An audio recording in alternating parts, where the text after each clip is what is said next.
Kung titignan natin ang buong laro ng Gilas dito sa Olympic Qualifiers ay masasabi natin na nasa top 20 na ang kanilang rank ngayon sa FIBA rankings base sa kanilang performance at magkakaroon rin ng update ang FIBA tungkol nga sa rankings pagkatapos ng OQT dahil maraming mga teams ang nagpakita ng malaking improvement kagaya na rin ng Gilas Pilipinas mula sa dating palaging natatambakan ng Gilas team ngayon na nanalo na at dikitan nga rin ang kanilang score laban sa ibang kalabang teams. Unang tinalo ng Gilas ang team ng Latvia na nasa rank 6 ng FIBA, halos walang nagkakala na mananalo ang Gilas laban sa team na ito pero Gilas team nagawa nilang manalo laban sa team ng Latvia. Sumunod na laro ng Gilas laban sa team ng Georgia, rank 23 sa FIBA rankings, dalawang active na NBA players ang meron sila, isang solid na ex-NBA player at mga EuroLeague players pero 2 points lamang ang lamang nila kontra sa team ng Gilas. Rank 12 ang sumunod na kalaban ng Gilas team at ito ay ang team ng Brazil. Lumaban ng Gilas pero hindi sapat ang kanilang lakas o lineup laban sa team ng Brazil. Konti lamang ang option ni Coach Tim Cone sa 4 at 5 position. Nakitang-kita naman na tinalo ng Brazil at dito nga nahirapan ng Gilas. Nagmimintis ang kanilang tres na didihado pa sila sa loob ng paint sa opensa-depensa at pagkuha ng mga rebound dahil nabawasan ang kanilang lakas dito dahil hindi kasali si Kai sa rotation ng Gilas. Resulta nga rin ng injury. Napatunayan ng Gilas dito sa OQT na hindi na ito yung dating Gilas dahil sa bagong sistema ni Coach Tim Cone na kung saan sobrang epektibo nito kapag hindi injured ang kanyang mga players at kompleto ang kanyang final 12 players. Kung tutuusin ay partida pa nga ang Gilas dito, ilang top players na bubuo sa full rotation ng Gilas ay hindi nakapaglaro at ito ay si AG Edu, solid na solid.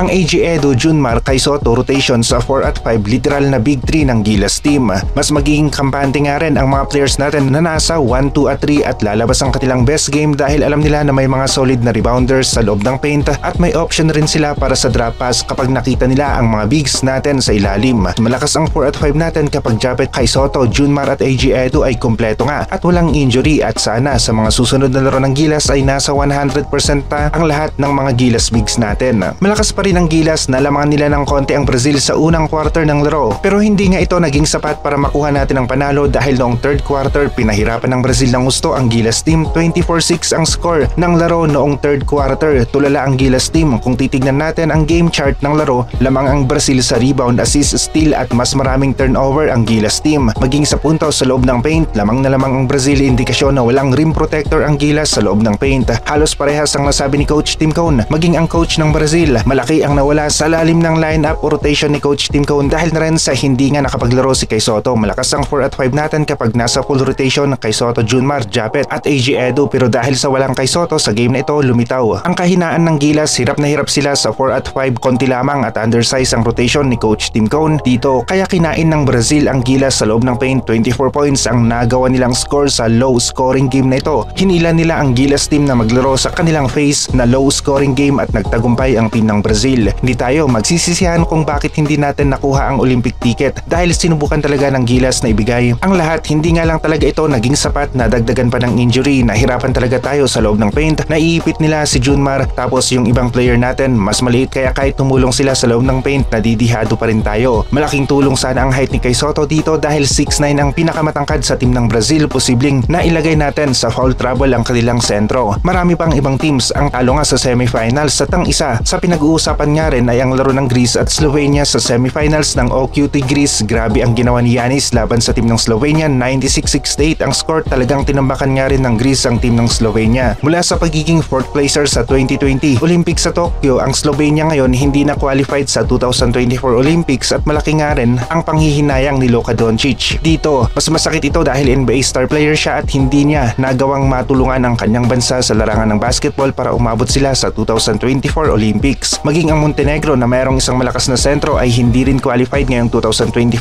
Olympics at ibinigay rin nila ang kanilang best game sa OQT pero hindi ito naging sapat. Next goal ng Gilas team, talunin ang New Zealand sa paparating na Asia Cup qualifiers bago ang FIBA Asia Cup mismo. Meron rin tayong unfinished business laban sa team ng Lebanon, lalong-lalo na sa player nilang si Arakji at sana matapat tayo sa Lebanon sa FIBA Asia Cup. Nandyan rin ang Japan na maglalaro sa Olympics at Australia. Kung hindi gagamitin ng Australia ang kanilang Olympics lineup dito sa FIBA Asia Cup ay malaki-laki ang chance natin na makuha ang kampyonato dito sa paparating na FIBA Asia Cup. Nakita natin na kayang-kaya ng Gilas na manalo laban sa bigating teams at under kay Coach Tim Cone. Asahan natin ang dalawang mama na ito na mas lalakas pa para sa next FIBA World Cup at yung chance natin sa susunod na Olympics malaki-laki nga rin. Ang basketball ang isa sa pinakamalaking sports dito sa buong mundo at makakamit nga rin ng Gilas ang Olympic comeback basta patuloy lang ang programa ni Coach Tim Tim Cone. Gusto natin na manatili o maging intact ang team na ito kasabay ng pagbabalik ni AJ Edu dahil iba talaga, ibang-iba ang kay Soto, Junmar, AJ Edu sa pamamahala ni Coach Tim Cone. Malakas na rotation, kahit sino pa ang kalaban, papalagan at magkakaroon ng chance na manalo at pwedeng magtuloy-tuloy hanggang sa makuha natin ang panalo. Iba sana ang kwento ng Gilas kung walang injury si kay Soto, nakarecover si AJ Edu kasama ni Junmar Fajardo. Mag-isa lang ni Abay kaya naman naipit talaga siya sa loob ng paint at alam na alam ng Brazil ang kanilang ginagawa laban sa short-handed na Gilas Pilipinas sa loob ng paint. Okay lang sana kung swerte tayo sa tres pero inalat nga rin tapos yung rebound sa kalaban pa nga. Paghahandaan natin ang team ng New Zealand at matitikman nila ang kumpletong Gilas kapag nakabalik nga itong si AJ Edu sa rotation ni Coach Tim Cone. Mas nakilala pa ngayon ang Gilas dahil sa pinakita nila sa OQT at alam na rin ng buong mundo na kayang-kaya ng Pilipinas na makipag-compete at manalo sa European level sa larangan ng basketball. Kushigaya Alfas na nga ang bagong team ni kay Soto at tignan natin kung may niluto ba ang Wasserman para sa kanyang NBA goal. Pero sa ngayon, ang nakikita natin ay focus muna ito sa recovery at Wasserman magkakaroon nga rin ng update tungkol sa NBA goal ni kay Soto. Sayang lang talaga dahil malaking tulong sana ang naibigay niya kung hindi lamang ito nagka-injury dahil ang larong basketball, iba-iba ang tempo at place sa kada laro. Kailangan talaga ni Coach Tim Cone ang kanyang full rotation kapag European teams ang kalaban para sa mas maraming plays at adjustment.